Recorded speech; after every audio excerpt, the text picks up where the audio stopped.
Hey guys, first of all, welcome to episode 37 of the Unscripted Company podcast. One thing I felt compelled, and I think Riley felt compelled as well, to mention before we dive into this episode, viewer discretion is advised for this one, just because it gets a little gruesome. Gruesome would be the term, right? What would you call it?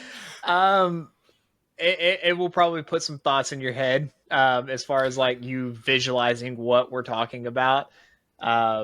But again, we just do this, like it is spooky season, and so we wanted to have some specific topics regarding spooky season and just things that have happened in history. But again, don't take anything that we're saying as like we're enjoying it, because you're probably going to see that we're just as shocked as you are as we're going through these. So, viewer discretion is advised. Episode 37 of the Unscripted Company podcast. And if you couldn't tell already, Riley and I both have the lights down low. It's still spooky season. So we have another spooky season topic episode for you. This week, I'm titling it Spooky Murders, or we can use the broad term of creepy killers, spooky killers. I don't know what we want to call this. Do you have a name for it on your side? Honestly, that sounds good. I mean, they're more probably lesser known murders. I mean, let's be honest, like a lot of people probably know about, Tim Bundy, like all those people, but these are some people that unless you're native to that specific state, which I think both of us kind of had some that were state specific, then unless you were native to that state, then you probably don't know about that person and its history. So maybe you will, maybe you won't. We'll see what happens. Yeah, that's a good point. And I'll just mention, if it's your first time watching, first of all, welcome. We're happy to have you here. If you haven't noticed, the last two episodes before this, we also had a spooky related topic or a live stream for that. So we definitely recommend go back, check those out as well. Some of the ones we'll talk about in here, we kind of hinted or talked about those in prior episodes, but we're diving deeper on those today as well. So definitely go check that out if you haven't. Also, we always usually like to start with a little bit of something we call the water cooler. It's really just us kind of catching up for the week, talking about current topics, things that are going on. So here in a minute, and you can probably see in the show notes, we'll dive into these spooky killers, spooky murders, whatever you want to call it. But first, Riley, last week during the water cooler, I mentioned that there was the second hurricane that was headed towards Florida. Thankfully, it wasn't as bad as they thought it was going to be. It still was terrible. Don't get me wrong. Right. Thoughts and prayers to the people of Florida. You've been hit by at least two hurricanes now. Tampa seems to get hit the hardest with both of these. But you had mentioned right before we started recording, it looks like there might be a third one on the way. I saw some rumors and not rumors, but I saw early radar detection of a tropical storm down there somewhere. But what do you know? Yeah, so I saw a video. It was like a Facebook reel that came across my feed. But over in the Gulf of Mexico, there was a third storm that looked like it was gearing up. And there was another storm that was out, I think, in the Pacific that was going towards Africa. So it was going away from us. But they didn't have, I think they said that they thought what the name was going to be in like the M's or the or N's or something like that. I don't know. Yeah, it looks like the next two will be Nadine, and then Oscar, because they go alphabetically once they become a hurricane.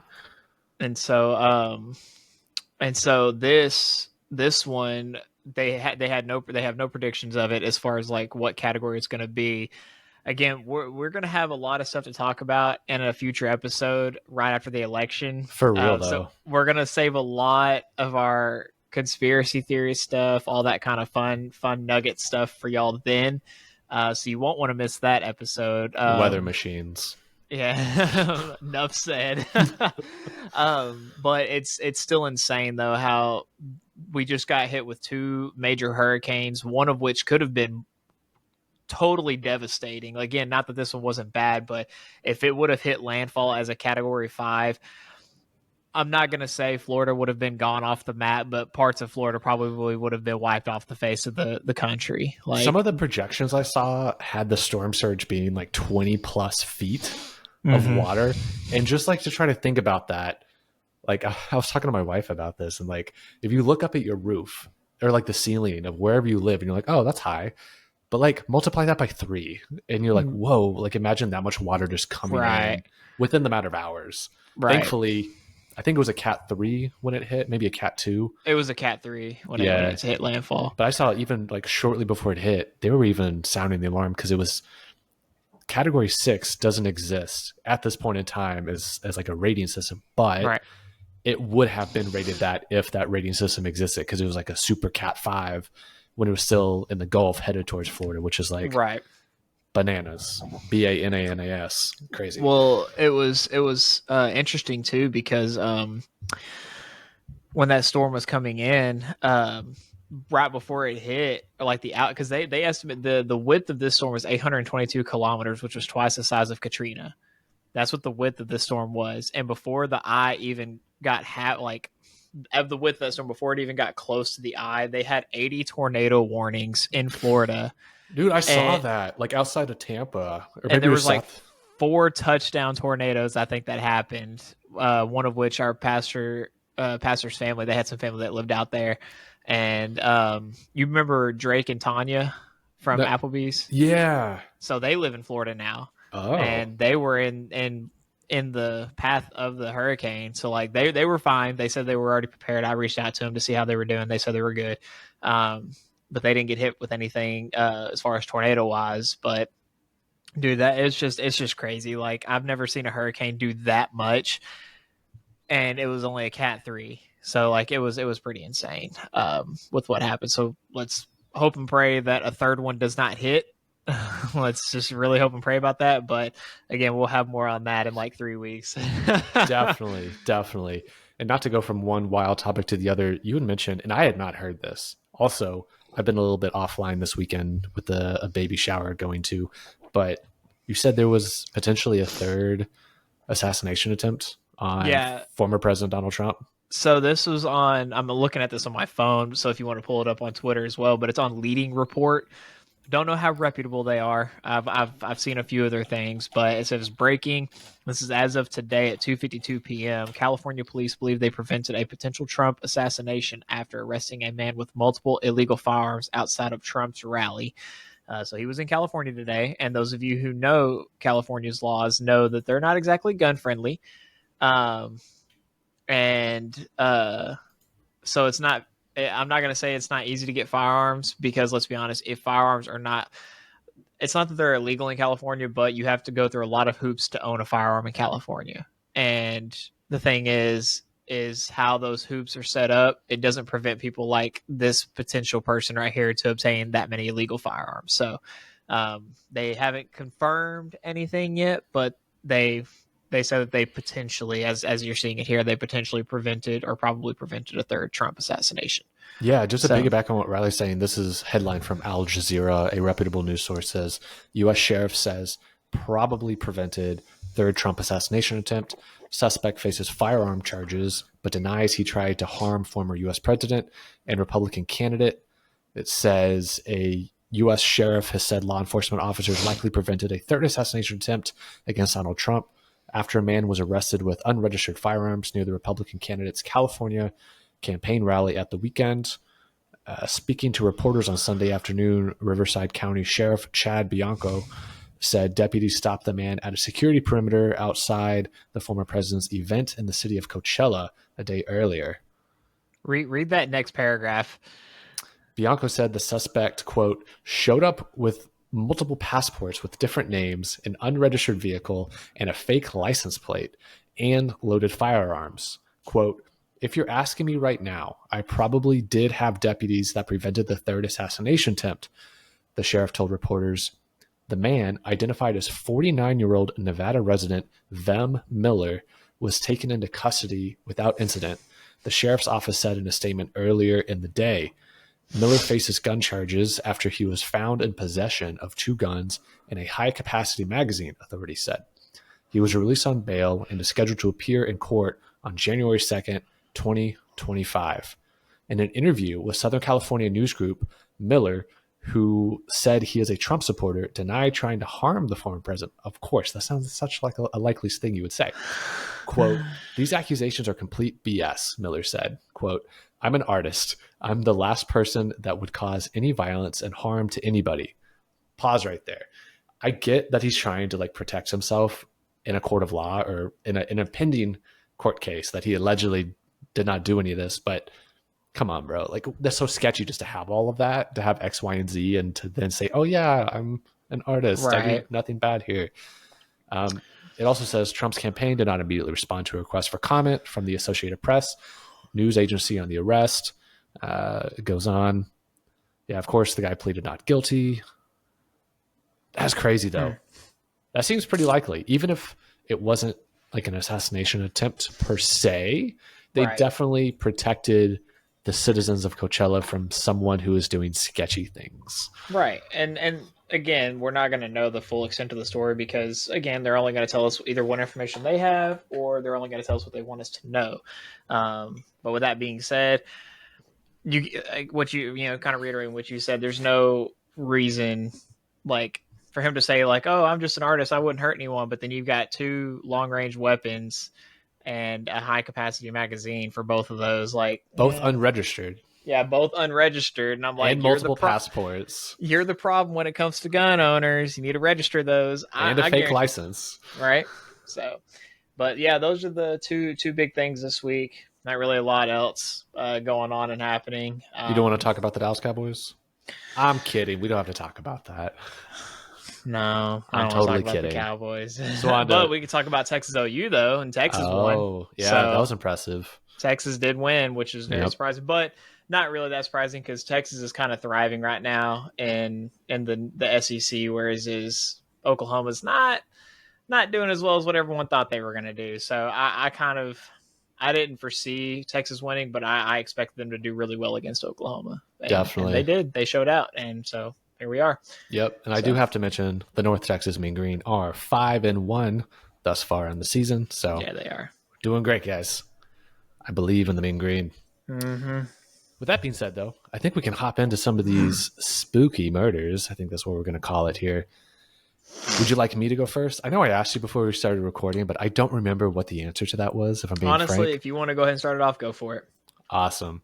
Well, up first, we have the Servant Girl Annihilator. I know that name's a little sus, as the kids would call it. Let me throw up. I got an image for us here. Unfortunately, this one's rather old, so we don't have too many photographs of the actual situation. But I got some news clippings here. So some news clippings just for those of you that are in audio land and can't see this. We have some headlines from across local Austin newspapers back in the late 19th century. Headlines such as "A Bloody Christmas Eve," "Shocking Butcheries at Austin." We have "Hell Broke Loose," "Could Not More Appall the Good People of the Capital City." And then we have "Tragedy at Austin, the Servant Girl, again the victim." So, the Servant Girl Annihilator, also called the Midnight Assassin. So in the years 1884 and 1885, long before the city of Austin, Texas became synonymous with live music and modern innovation, it was gripped by fear and terror at the hands of one of America's earliest if I can use my words here, gripped by fear and terror at the hands of one of America's earliest serial killers, known today as the Servant Girl Annihilator, or the much more PC name, Midnight Assassin. This mysterious and brutal figure preyed on the city's most vulnerable residents, servant girls, many of them African American, sleeping in their employers' homes. The killer's rampage, marked by extreme violence, mutilation, and a chilling degree of precision, left 8 people dead and several more seriously injured. His spree sent shockwaves through Austin and marked an ominous precursor to the serial killings that would later grip the world, including those committed by Jack the Ripper in London. Now, the term Servant Girl Annihilator itself was coined by famed short story writer O. Henry, who was living in Austin at the time of the murders. In a letter to his friend, he casually remarked on the frequent raids of the Servant Girl Annihilators, a phrase that just happened to stick despite its initial lack of usage in contemporary media at the time. Now, the events were also referred to in local newspapers as the Servant Girl murders, given the fact that many of the victims were domestic servants working in the homes of prominent Austin families. Now, the killer's modus operandi was a terrifying one, as it was methodical. All of the victims were attacked at night, typically while asleep in their beds.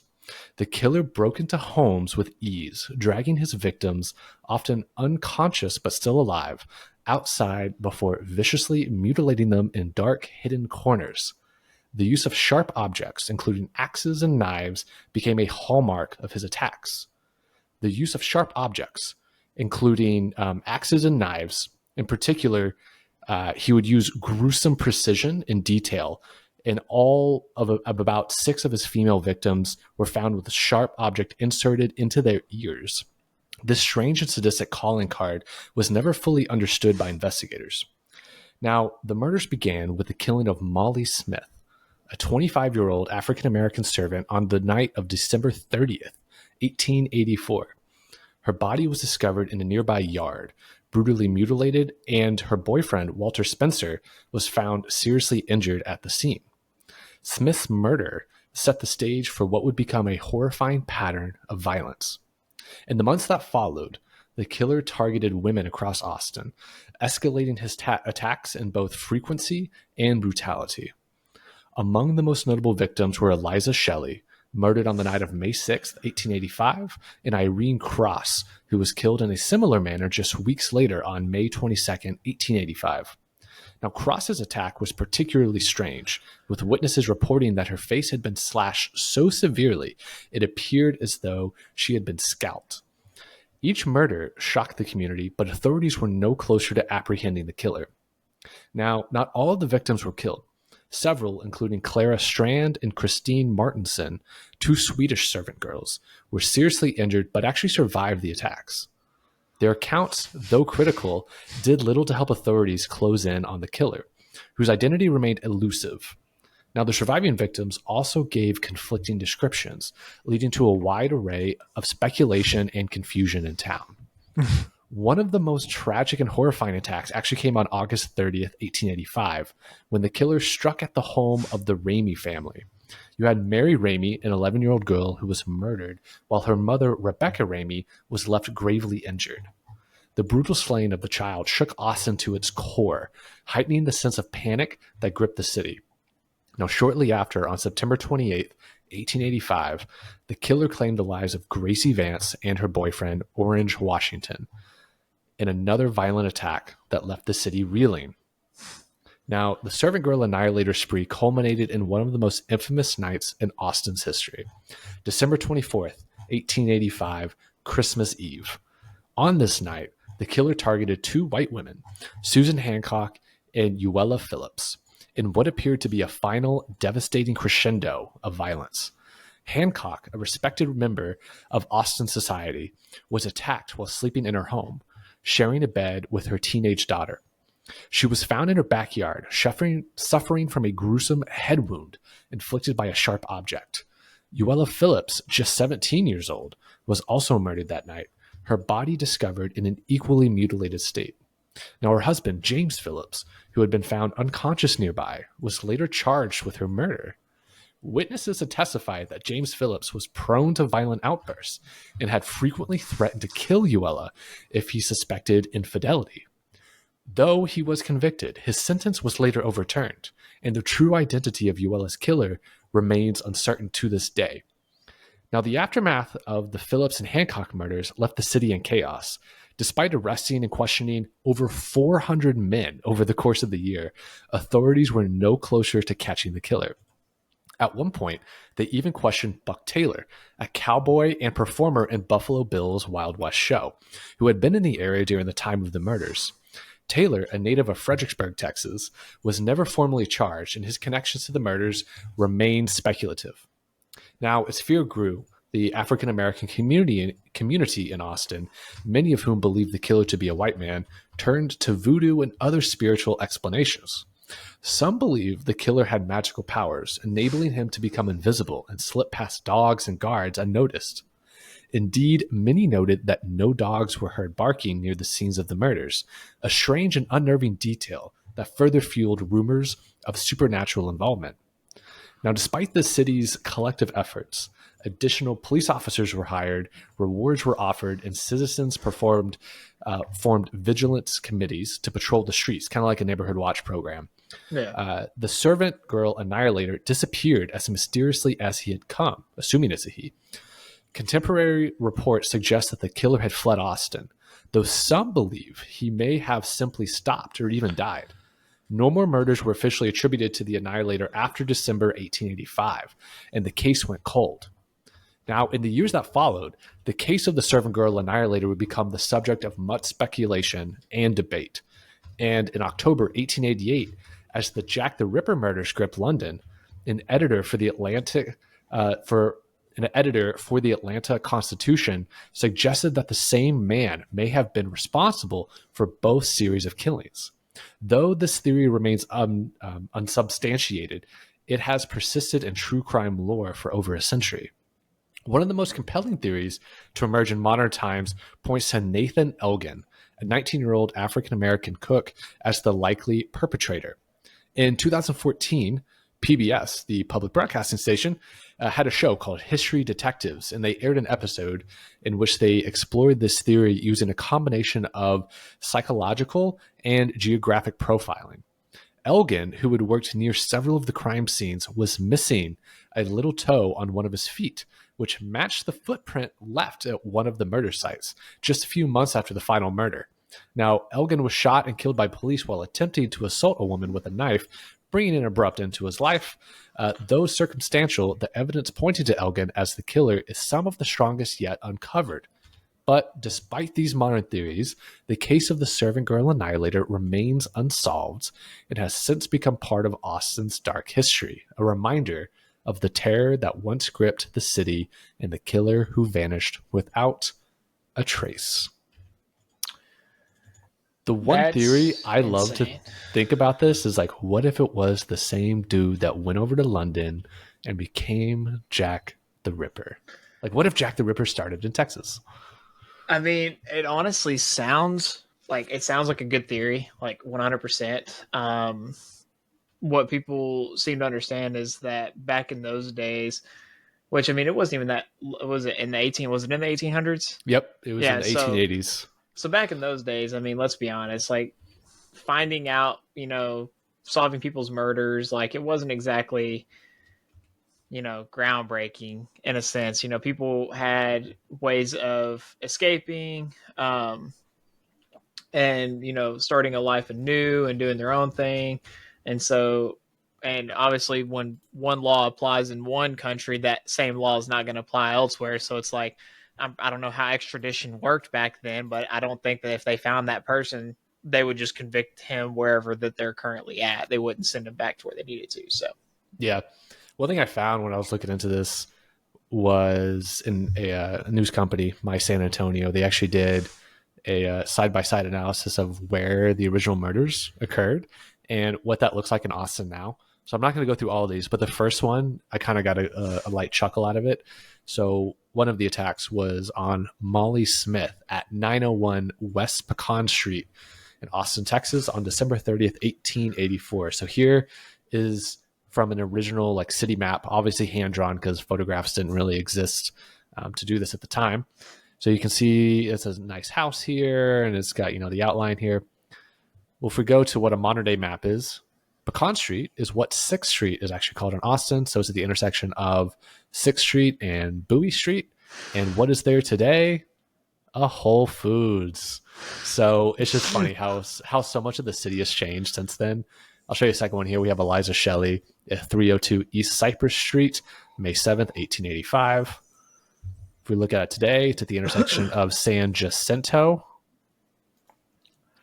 And Vince Young Steakhouse is there. So, hook 'em horns. But that is my first story of the night. The Servant Girl Annihilator, a.k.a. the Midnight Assassin. Gotcha. Very nice, very nice.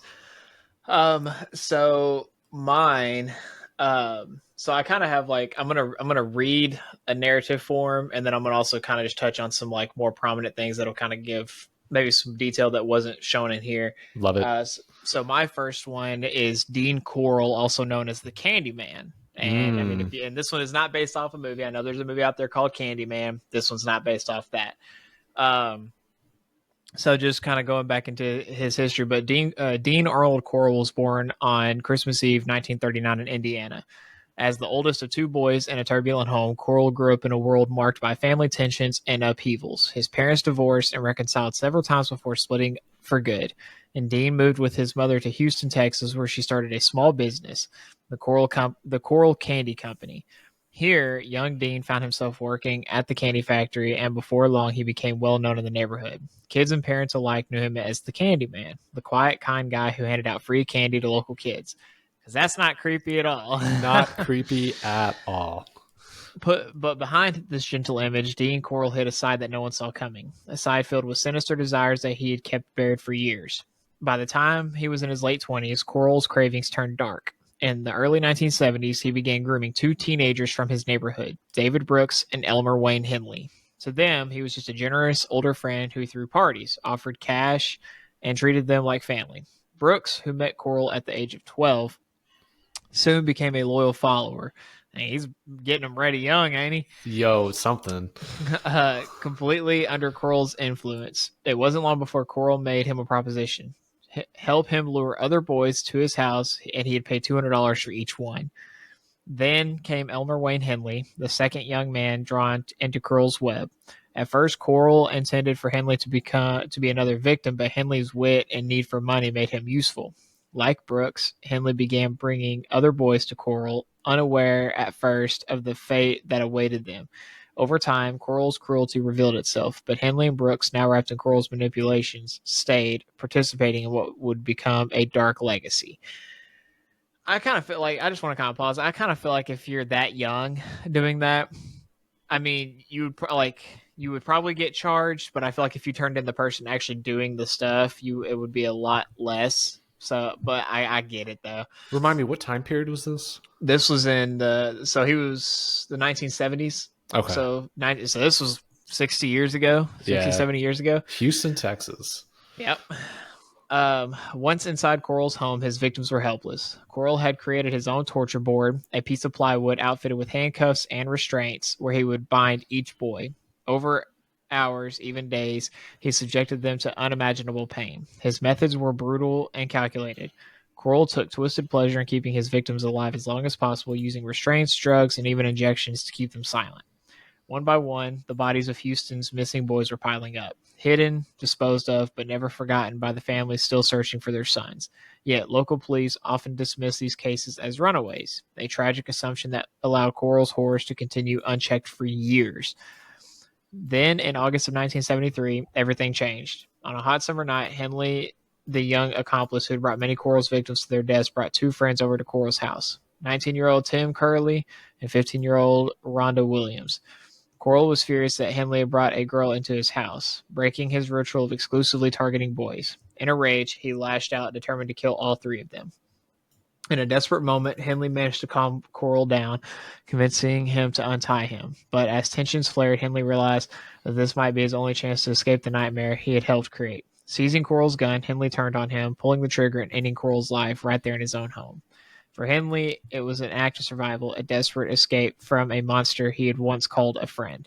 Henley then called the police, confessing everything in a flood of panic and remorse, describing the horrors he had witnessed and participated in over the years.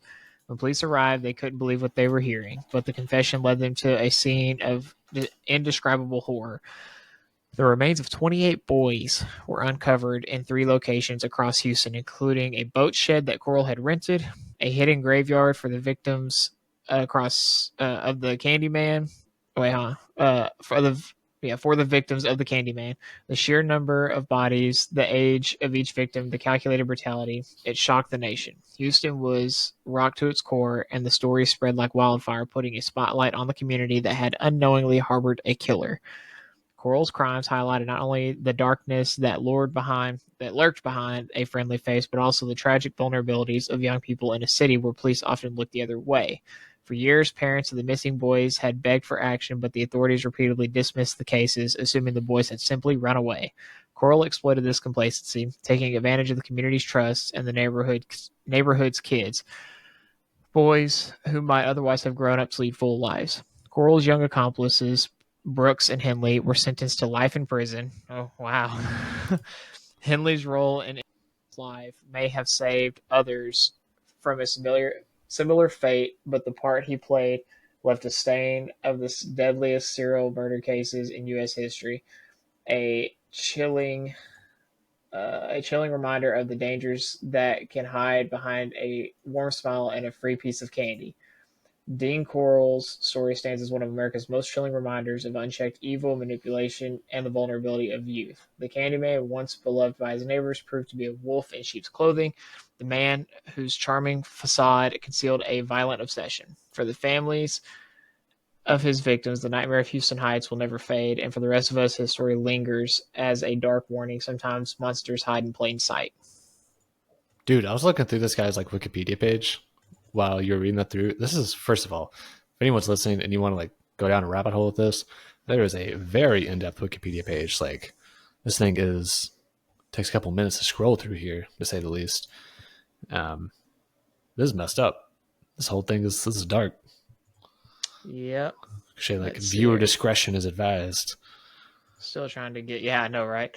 I'm trying to get my camera back up here. No, you're good. That's the beauty of a uncut podcast. It's completely unscripted. You never know what's going to happen. Mysteries abound. Right. It's all good, though. Interesting, though, that our first two stories of the night, completely unplanned, by the way, just for those of you listening, Ryan and I do not talk about what our three stories are going into tonight. So we had no idea what he picked. I had no idea. He had no idea what I picked, and I had no idea what he picked.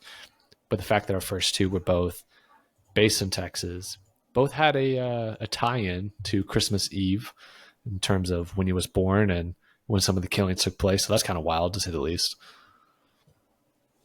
Right. If you want, while you try to figure that out, I can dive into the next one if you want. Yeah, go for it.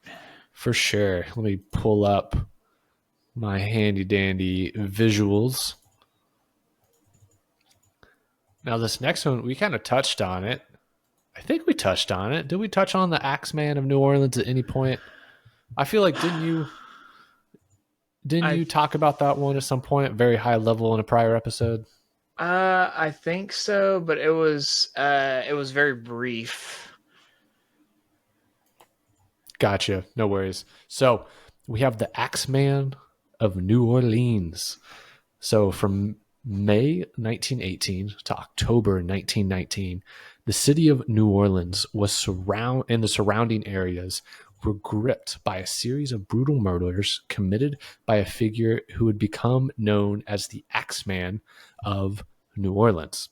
Now, the identity of the killer still remains a mystery, and despite widespread panic, a letter from the supposed Axeman, and various theories, he was never actually caught.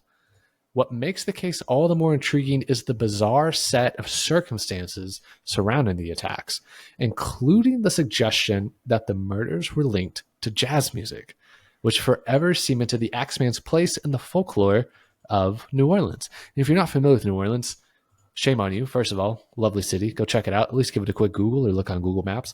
But kind of one of the birthplaces of jazz, even to this day, still a huge city and community for jazz music.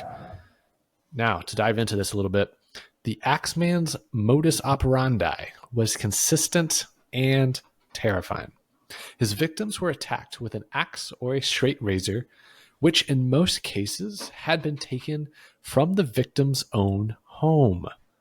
Typically, he would remove a panel from the back door using a chisel, quietly gaining entry before launching his vicious assaults. The brutality was shocking. Throats were slashed, heads were bashed, and, in many cases, the bodies were left in gruesome condition. Yet, curiously, the killer never stole anything from the homes. Robbery did not appear to be a motive.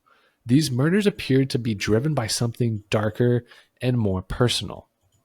Now, many of the victims were actually Italian immigrants or Italian Americans, leading some to speculate that the killings were racially or ethnically motivated. Newspapers at the time sensationalized this theory, suggesting connections to organized crime or maybe even mafia involvement, but no solid evidence ever linked the killings to such groups. The truth of the Axeman's motivations remains murky to this day, with criminologists later speculating that the killer could have been a sexual sadist, particularly focused on female victims, murdering men only when they interfered with his attempts to kill the women. This theory is supported by cases where the male victim was attacked, but the female suffered a far more violent death. A peculiar, less credible theory suggests that the Axeman was somehow promoting jazz music. This bizarre notion took hold after a letter was published in New Orleans newspaper on March 13th, 1919, allegedly written by the killer himself. In the letter, the Axeman claimed he would kill again on the night of March 19th, but would spare anyone whose home was playing jazz music. The letter, which referred to the Axeman as, quote, a spirit and demon from the hottest hell, reads as such. And I'll throw it up on the screen, but I'll read it aloud as well. Now, it's dated Hell, March 13, 1919. And it reads as such. Esteemed mortal, they have never caught me, and they never will. They have never seen me, for I am invisible. Even as the ether that surrounds your earth, I am not a human being, but a spirit and a demon from the hottest hell. I am what you Orleanians and your foolish police call the Axeman. When I see fit, I shall come and claim other victims. I alone know whom they shall be. I shall never leave no clue except my bloody axe, be speared with blood and brains of he whom I have sent below to keep me company. Now, to be exact, at 12:15 earthly time, on next Tuesday night, I am going to pass over New Orleans. In my infinite mercy, I am going to make a little proposition to you people. Here it is. I am very fond of jazz music, and I swear by all the devils in the nether regions that every person shall be spared in whose home a jazz band is in full swing at the time I have just mentioned. If everyone has a jazz band going, well, then, so much the better for you people. One thing is certain, and that is that some of your people who do not jazz it out on that specific Tuesday night, if there be any, will get the axe. Kind of wild. So he wrote that note he turned it in March 13, 1919, address from hell. And so it goes on. It says, on the night of March 19th, 1919, New Orleans just so happened to be filled with the sound of jazz music. Dance halls were packed, homes held impromptu jazz parties, and the streets were alive with the rhythmic beats of local musicians. Remarkably, no murders occurred that night, further fueling the mythos surrounding the Axeman and his strange connection to jazz music. I could list off the people that were slain, but like I mentioned earlier on, a lot of them were either Italian immigrants or Italian Americans. So there's a weird connection here with who these victims were. Plus, there isn't really much else that connects the dots here as to like why these people were targeted. You had Joseph and Catherine Maggio, an Italian grocer, and his wife. They were attacked while they slept. You had Louis Bessemer and Harriet Lowe. Mm-hmm. So there's like a whole list of people. You can look it up if you're listening on the Wikipedia page. Now, there's some theories out there. There's a couple of people that they might have targeted, but to this day, we have no idea who this guy is. The true identity remains a mystery. The crimes continue to puzzle both law enforcement and historians. And the killing spree ended just as mysteriously as it began, leaving a trail of death and terror, but no clear answers.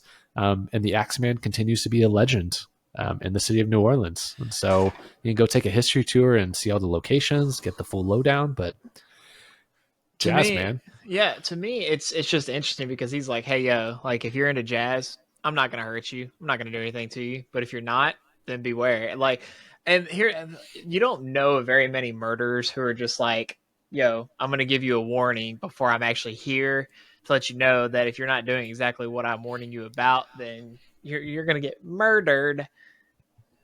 Yeah, and like So the way his letter reads too. It says like now to be exact at 12:15, and he says earthly time. Like he said 12:15 earthly time. On next Tuesday night, I'm going to pass over New Orleans. In my infinite mercy, I'm going to make a little proposition to you people. Here it is. I am very fond of jazz music, and I swear by all the devils in their nether regions that every person shall be spared in whose home a jazz band is in full swing at the time I have just mentioned. That's just a right, very eerie way to word something, especially right, in like the early 20th century. for sure, for sure. Yeah, no, it's definitely interesting because he's, even though there wasn't like a lot of stuff that happened per se, he's still one of the most prominent. Like he's one of the lesser known overall, but people would know by just that name. So like that's interesting. And then that regard. Yeah, Alrighty, well, since I got my camera fixed, I don't know what was going on there. Hopefully, it doesn't happen again. But it's again, all part of spooky season, it's dude. all part of You got spooky to keep it season, spooky. right? Um, so to kind of keep up with the trend of, you know, region specific or state specific. So my next one is Robert Berdella, the Kansas City Butcher. Which in a way is kind of fitting because Kansas City is known for their barbecue. Yeah, So it's a big beef city. who knows? So Kansas City, Missouri in the 1980s was home to a quiet, eccentric figure who seemed little more than an oddity to his neighbors. Known for his unusual interests and penchant for oddities, Robert Berdella ran a small flea market booth called Bob's Bizarre, where he sold antiques, occult items, and quirky memorabilia. But behind the guise of his eccentric collector lurked a sadistic killer whose fascination with power, torture, and control made him one of the most disturbing serial killers in U.S. history. Well, I've never heard of this man, so uh, I feel so like I've heard the name of the killer before, but I know nothing about it. right. So born January 31st, 1949, in Cuyahoga Falls, Ohio, Berdella had a strict upbringing under his disciplinary mother and distant father. Berdella's life took an early dark turn when his mother, Dell, encouraged him to take up taxidermy. This hobby ignited a fascination with anatomy and control over living things. Although Berdella was academically gifted, he was often bullied and struggled to fit in, finding solace in books on dark subjects and violent themes, because that's not pressing at that young of an Yeah, age. In college, Berdella's behavior grew more troubling. At the Kansas City Art Institute, he began experimenting with animal torture and drug use, that's totally pushing, normal.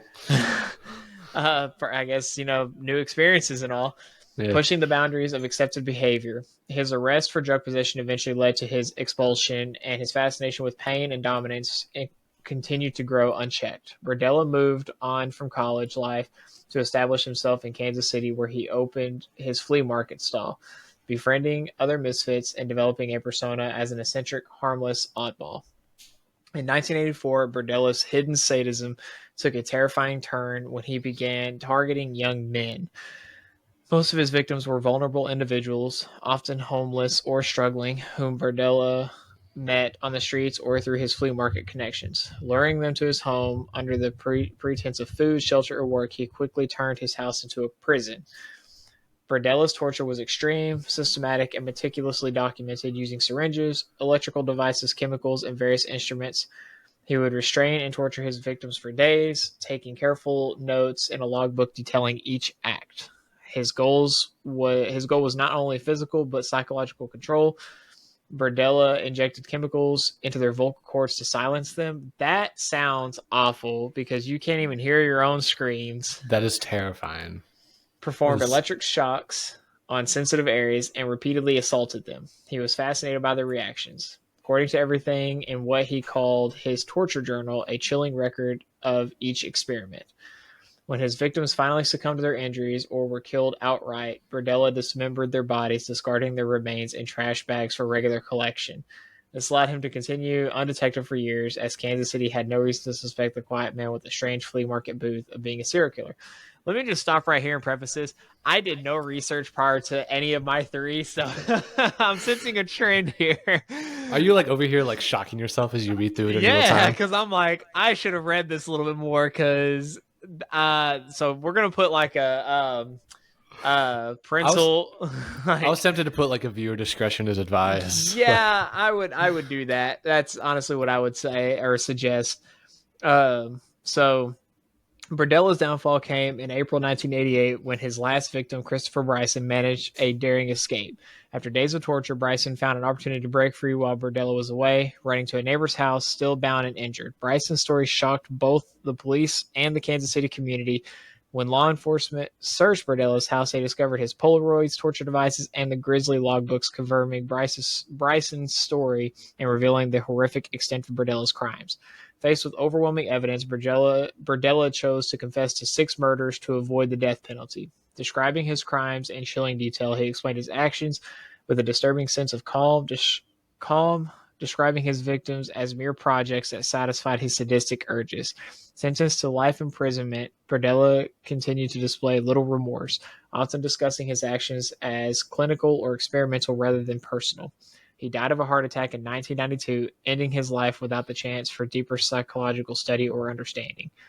Robert Berdella's crimes left Kansas City in a state of shock, casting a dark shadow over the otherwise quiet Midwest town. Known as the Kansas City Butcher and the Collector, Berdella's case exposed the depths of human cruelty and the hidden violence that can lurk behind seemingly harmless facades. His documented cruelty, precision, and indifference made him a figure of intense fascination in the true crime community, serving as a terrifying example of how unchecked psychological trauma and sadism can manifest in some of the most brutal ways imaginable.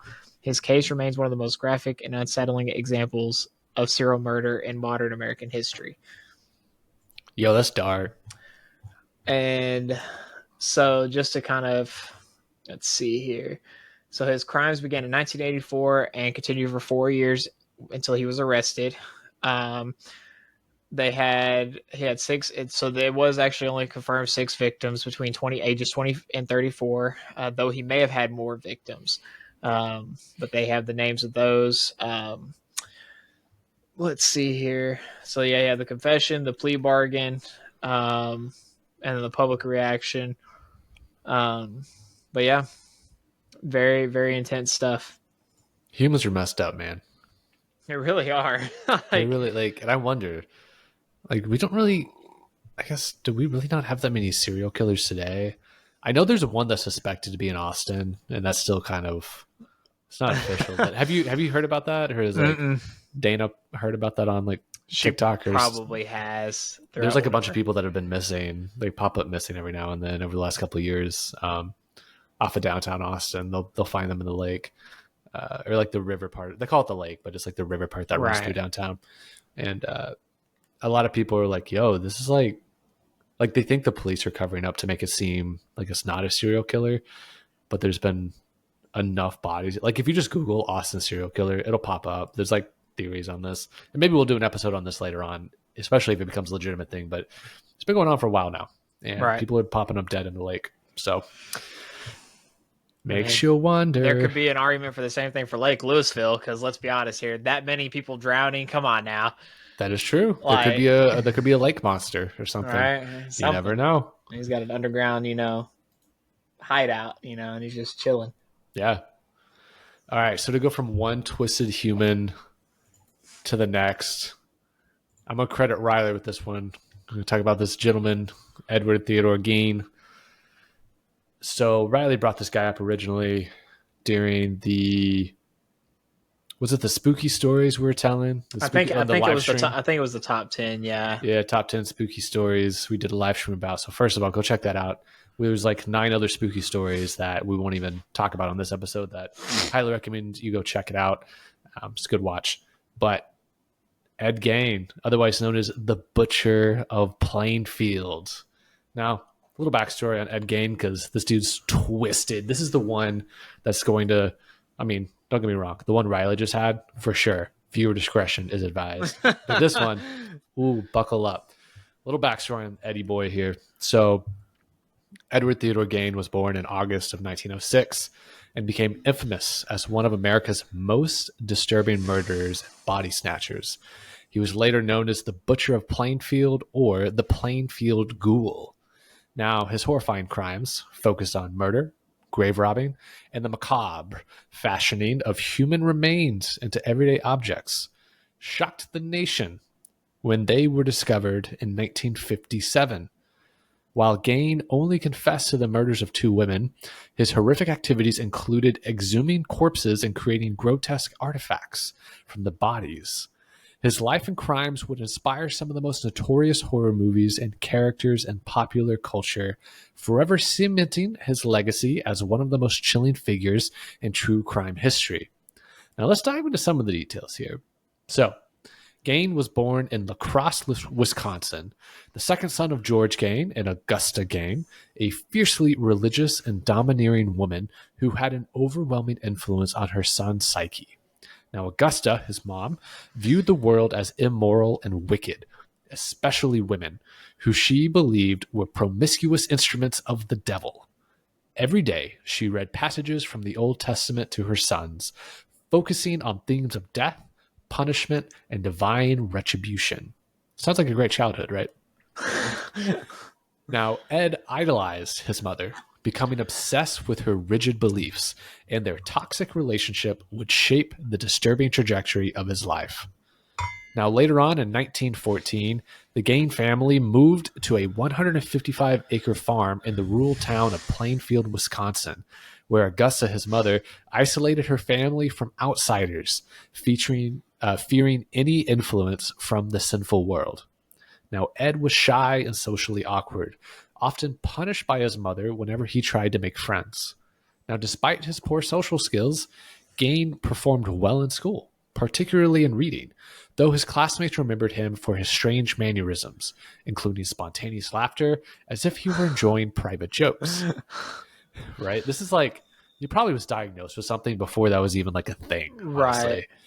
Now, his father, George, was an alcoholic who struggled to keep jobs, working at various times as a carpenter, an insurance salesman, and a tanner. Now, George, his father, died in 1940 from heart failure, leaving his family and his older brother Henry to take on odd jobs around the town to support their family. Now, Gein worked primarily as a handyman, but was also known to babysit for local families. His ability to relate to children better than adults was noted by the community, and he was generally seen as reliable, though peculiar. Now, this is where things get kind of interesting. In 1944, this is like 4 years after his father's passed, while clearing marsh vegetation on the family property, Gein's brother, Henry, died under mysterious circumstances. A fire had gotten out of control, prompting the local fire department to respond, but by the end of the day, Henry was reported missing. His body was later found lying face down, and while authorities initially ruled his death as heart failure, questions arose due to bruises on his head. Now, despite these suspicions, no formal investigation or autopsy was conducted, and Gein's potential involvement in his brother's death remains a point of speculation. The incident has been compared to the biblical tale of Cain and Abel, with some theorists suggesting that Henry's criticism of their mother led to Ed to murder him.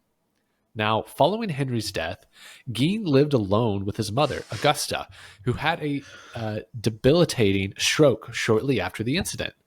Gein became her primary caretaker, devoting himself to her every need. However, in 1945, Augusta suffered a second stroke and died on December 29th at the age of 67. Gein was devastated by her death, describing her as his, quote, one true love, and, quote, only friend. Her death marked the beginning of Gein's psychological unraveling and descent into full-blown madness. Because after his mother's death, Gein retreated into isolation. He boarded up her rooms, keeping them pristine and untouched, while allowing the rest of the house to fall into squalor.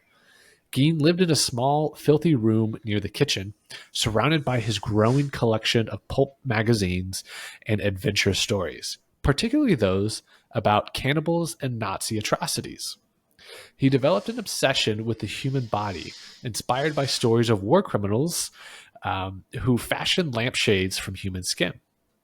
Now, over the next decade, Gein's morbid curiosity escalated into grave robbing.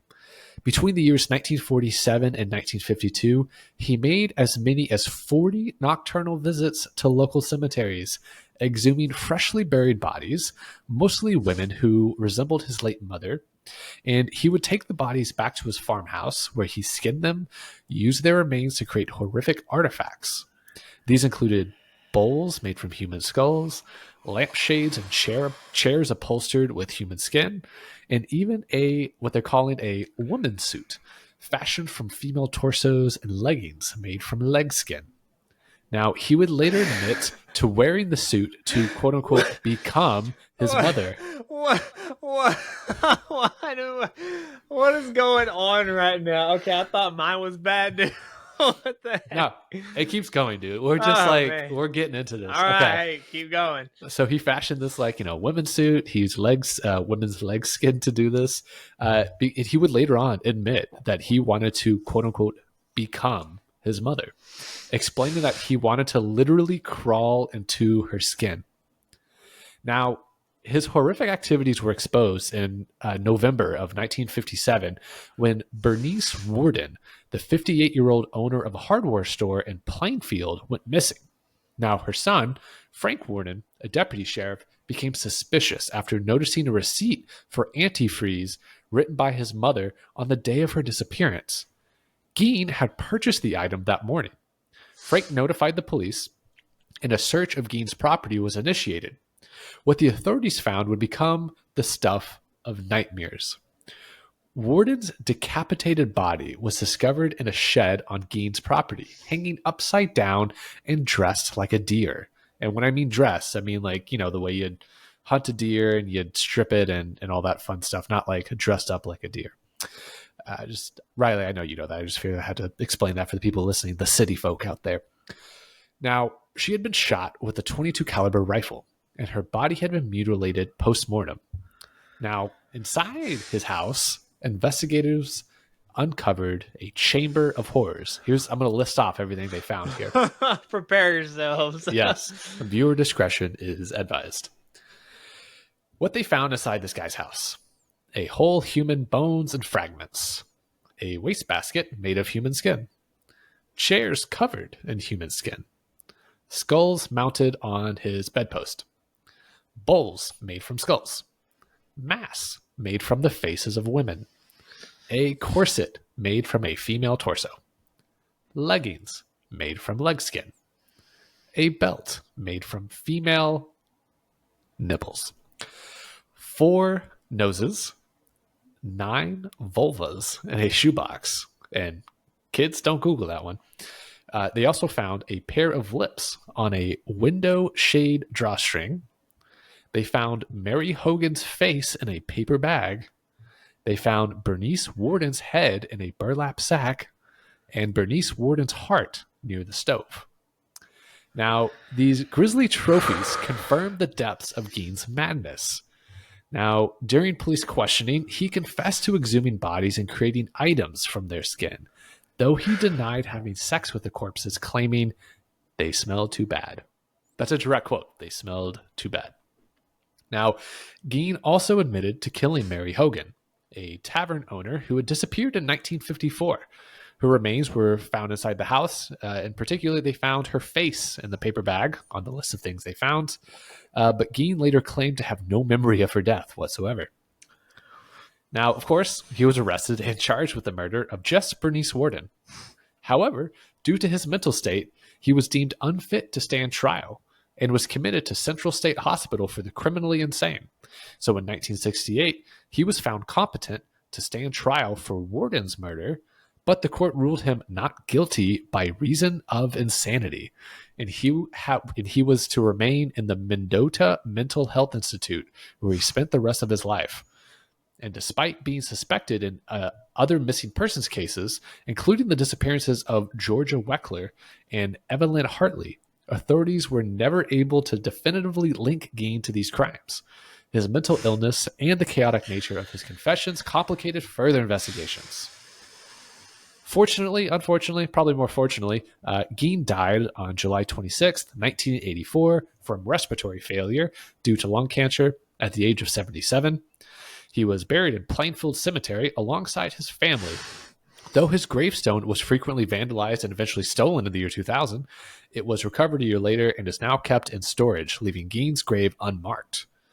His crimes left a legendary mark on American culture. His grotesque activities inspire some of the most iconic characters in horror, including Norman Bates from the movie Psycho, Leatherface from the Texas Chainsaw Massacre, and Buffalo Bill from The Silence of the Lambs. His story was also adapted in various films, books, and even music, solidifying his place as a fixture in popular culture's fascination of the macabre. Now, despite his notoriety, Ed remains a deeply tragic figure, a man whose horrific actions stemmed from a profound psychological disturbance rooted in his tortured relationship with his mother. His life and crimes continue to be studied by psychologists, criminologists, and true crime enthusiasts, a testament to the terrifying depth of the human mind.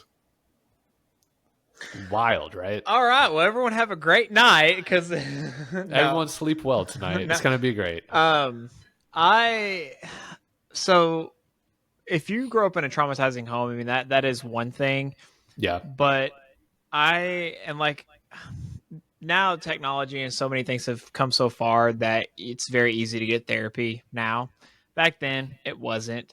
But I don't like the fact that, and they still do it today, but if you're convicted of a murder or something like that, you play the psycho card or the mentally ill card. And some of these people may very well be that way, but then you're in prison, but you're not in prison. Yeah. Like, it's like a cozier version of prison, and they just drug you up and let you just, be by yourself kind of thing. Did not expect that at all. That was insane. Now, the one other thing I found that was interesting was when you read up top about how the story mimicked the story of Cain and Abel in the Bible, because if the mother favored one of them over the other, then and they were out in a field working. That's exactly that was cool. Probably planted the idea in his brain of like, oh, this has happened before, so it can happen again. Dude, it's wild too. Just reading off the list of things, and there's some other things too I didn't list on there, but it was like, that means he had to cut those things off of people. Like, I'll say it one more time, but like the 9 vulvas in a shoebox, that means there were 9 people that he went in there and cut that off. I'm like, oh, Lord have mercy. Like, that's a lot. Yeah. No, that's intense. So please, I mean, at this point, if you've already come this far, then we could say viewer discretion is advised, but we'll just, worst case scenario, we'll just put something on the thumbnail. I'm for sure going to put something at the very beginning. After we wrap this, we're going to record a little segment at the end, and it's going to be us saying, hey guys, welcome to the episode, but viewer discretion is advised. So we'll throw that in there at the front. Sounds good. Okay, so to kind of finish this off, this one I don't have a lot on, but I do got some detailed stuff that might also kind of tie into some things. But this one is Charles Albright, the eyeball killer. So in the early 1990s, Dallas, Texas, a string of murders left a chilling mark on the city, each body telling a strange and gruesome tale. The killer, Charles Albright, would become infamous as the eyeball killer. Born in 1933, Albright was adopted into a strict religious household. His mother, Dell, demanded perfection and instilled in him a fascination with anatomy. Why is it always anatomy? People are wild, man. I mean, I guess back then, you didn't have a lot of doctors, so I guess becoming a doctor was the thing to do. I guess, yeah. Particularly human eyes. She introduced him to taxidermy, a hobby that Albright it's always taxidermy, took up eagerly, although he could not afford the necessary glass eyes. Using buttons in place of real eyes, Albright developed an eerie obsession with the human eye that would later take on a terrifying significance. Albright was highly intelligent and charming, traits that often hid his darker side. Though he earned the trust of many around him, Albright's early life was filled with brushes with the law, shoplifting, forgery, and theft. He bounced between jobs and relationships, and his personality was a strange blend of charm, manipulation, and obsession. Albright ultimately settled in Dallas, where he lived a double life to friends and neighbors. He was a quirky, well-liked man. In reality, he harbored a dark, violent fixation. The murders began in 1990, targeting sex workers in South Dallas. Albright would lure them in with promises of payment, and after killing them with a gunshot to the head, he performed his trademark act of removing their eyes with surgical precision, leaving behind their bodies with empty sockets. This meticulous eye removal baffled law enforcement and horrified the public. Investigators eventually linked Albright to the murders through witness testimonies and forensic evidence, including hairs found at the crime scenes that matched Albright. Albright was arrested in March 1991, though he denied any involvement. All right, buddy, they got your DNA. Get over it. Dude, I also saw, sorry, not to interrupt. No, I you're just good. like quickly, the guy went to North Texas. That's where he went to school. I didn't find that. I saw that on the Wikipedia page. I might have it on the other page, but I'll check here in a second. Despite limited evidence directly linking him to the murders, he was convicted of the killing of Shirley Williams, one of his suspected victims. Albright's fascination with eyes and his history with taxidermy added a chilling psychological layer to the case. He spent the rest of his life in prison, dying in 2020, leaving behind a legacy as one of America's most bizarre and unsettling serial killers. His case continues to fascinate true crime enthusiasts, standing out due to his clinical, almost artistic approach to his crimes. So to kind of give a little bit deeper aspect, he was born in 1933 in Amarillo, Texas. He was adopted, so he actually was not who he was, born into as far as family and whatnot. He reportedly had an IQ close to a genius level. Again, fascination with eyes, juvenile delinquency, and education and career. Albright briefly attended North Texas State University and later studied at Arkansas State Teachers College, but was expelled for theft. So I guess UNT used to be North Texas State University. Yep. So adult life, he had a marriage. He married his college girlfriend, Betty Nestor, in 1954, and they had a daughter together. However, his criminal activities and repeated legal troubles led to their eventual divorce. His criminal charges, he spent time in prison for stealing hundreds of dollars worth of merchandise and continued to face allegations of violence and misconduct. He worked sporadically as a teacher. Thank God he doesn't do that anymore, because that could have been a lot worse. Despite his lack of formal credentials, he was known for his charm, quick wit, and ability to manipulate others. Okay. Community perception, he was well liked in his Dallas community, known for his intelligence and sociable nature. He had his dark interests behind a veneer of charm, and many considered him merely eccentric rather than dangerous. The murders only, it says the killing spree began in 1990 until his arrest in 1991. He was suspected of earlier murders. The victims were predominantly sex workers in their 30s, typically working in South Dallas. They were all murdered in the same ordeal. He would shoot them in the head with a .44 caliber handgun, and then again the surgically removing of their eyes. My thing is, like, if there's a witness testimony, because all they say here is that he was seen in the area near the murders, or when the murders occurred. So I guess in those times they kind of just have to take that with a grain of salt. But they also found his hair. He was arrested 7 days before my birthday on March 29th. He was arrested on March 22nd, 1991. So he was arrested 7 days. Dodged a bullet there, my dude. Got gas, man. I saw in 1984, apparently he applied to be a leader in the Boy Scouts of America. Thankfully, he was rejected. And then 4 years later, his crime started. So they only had just the one murder, but I think if I read it right when I was kind of looking around, I think he had 3 or 4 that officially happened, but they knew that he was fully convicted of this one. The other 2 murders so he's not convicted of the other 2 murders due to insufficient evidence. So 3 total that he probably committed, let's be honest. So obviously it set fear into South Dallas community, particularly among sex workers. And that's how he got the eyeball killer nickname. And then Albright's case has been the subject for documentaries, crime shows, and books. And his incarceration was a life sentence at John Montford Psychiatric Unit in Lubbock, Texas. Despite maintaining his innocence, he was never able to overturn his conviction. And then he died on August 22nd, 2020, which was 14 days after our wedding. Yeah. Oh my God. And he got to live to see COVID, which is wild to think about. Yeah, and he was 87. But yeah, that's insane. So not a in depth or like a hardcore to end this one off with, but it's That's still still pretty interesting. like that's wild. It was like I'm just Right. thinking the psychology behind scooping somebody's like to scoop somebody's eyeball out. That's Like rough. I just want to know, like I don't want to get inside their heads, but it's like there's a common theme with a lot of these. Like they had strict parents, they put them onto certain hobbies. Anatomy was a big thing for some of them. Yeah. Taxidermy, they had a rough child, like all this stuff that led up to this. And I'm like, there's a trend here. We didn't plan any of these out, but these are the six that you got tonight. So Have you ever seen it's a show called Mindhunter on Netflix?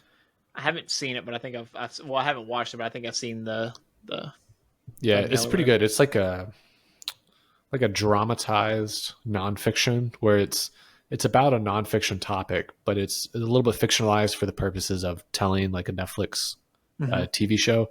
But it's about the FBI in the mid, I think it was like the 1940s, might have been the Mm-hmm. 50s, whenever they first started to study what is a serial killer. Like before that, the term serial killer didn't exist in the zeitgeist. Like the idea of like what makes them tick, kind of the stuff we're talking about. It's like you pick up Right. on trends, but at the time, no one was documenting that or like studying that. Like what led somebody to do this? Was it nature? Was it nurture? Was it a combination of that?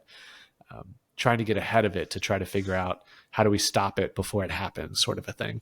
Right. And that's, I mean, 100% there is a science behind it. And like I've seen some things where they show like, here's a normal human brain, and then here's a human brain that's dealing with, schizophrenia, like some kind of psychological issue. Yeah, And so there is a deeper science behind it. But it's like you said, though, it's like, and times like this are totally different than times that we have now because, again, there's so much access to stuff. But at the same time, so much stuff is so expensive that a lot of people can't afford it. So it's like, I mean, you're kind of just you're relying on hopefully a good sphere of people in your life that can keep you grounded and keep you, like talk you through some things if you need help, yeah, you know. And so it's just insane to me that, they haven't really, I mean, yeah, you got things like BetterHelp and stuff like that, but even some people can't even afford that.